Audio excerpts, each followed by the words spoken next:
Hello and welcome back to our Bible story time. I'm so glad that you can join us today.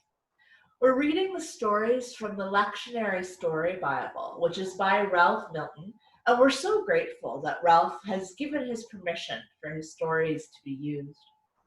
Today we're picking up on the story of Joseph, which we started a few days ago, so you might want to pause this and go back and watch those videos first. Today's story is called Joseph and His Brothers. The famine was happening all over.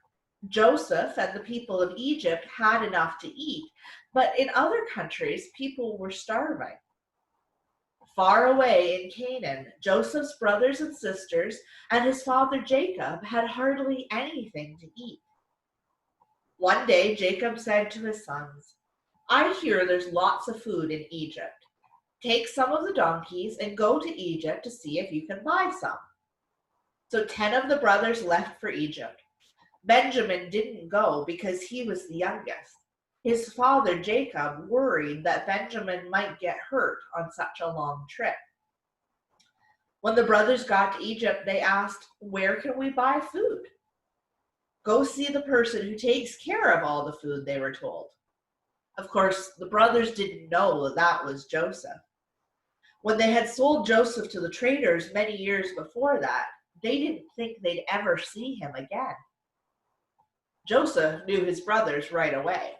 Joseph was very surprised, but he didn't say anything.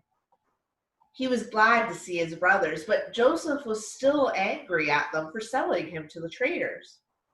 Joseph felt both angry and happy. He was all mixed up inside. "I think you are spies," Joseph said. "Oh no," said the brothers. "We're just 10 brothers who have come to buy food. We're not spies." "If you are brothers, what is your father's name?" "Our father's name is Jacob. He is living in Canaan." Joseph was so happy to hear that his father was still alive. He had to stop talking for a while, and he turned away from his brothers. He didn't want them to see the tears in his eyes. "Are there other members of your family?" Joseph asked. "There is one more brother, Benjamin, but he was too young to come with us." "Any others?" Joseph was feeling angry now. "Well, no.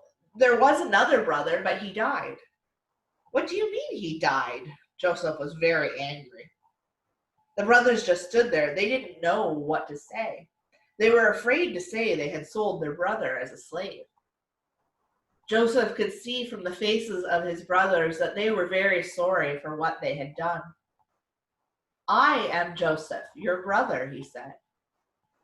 The brothers couldn't believe it at first. It didn't seem possible. Then they felt afraid. If this really is Joseph, they thought, he will be very angry at us for what we did to him. "Don't be afraid," said Joseph. "I think God wanted me to be in Egypt. God wanted me to help people so they wouldn't starve." "Thank God," said Reuben, the oldest brother. "Thank God." Then the brothers started hugging Joseph, and Joseph was hugging them, and they were hugging each other, and all of them were crying. Finally, Joseph blew his nose and said, "Go back to Canaan. Bring father and Benjamin and the whole family here to Egypt. I know a nice place where you can live, and there's lots of food here in Egypt." When the brothers had told Jacob for the 20th time about Joseph in Egypt, the old man finally believed them. Suddenly he looked as if he was 20 years younger. "Well," said Jacob, "what are we waiting for? Don't just stand around. Let's go." As Jacob and all his family left Canaan, God came and repeated the promise. "Israel will become a great nation." And said God, "and you will come back again to live in your own country." That is how the people called Israel came to live in Egypt. I'm so glad that you joined us for our Bible story time, and I look forward to having you here again tomorrow. Bye for now.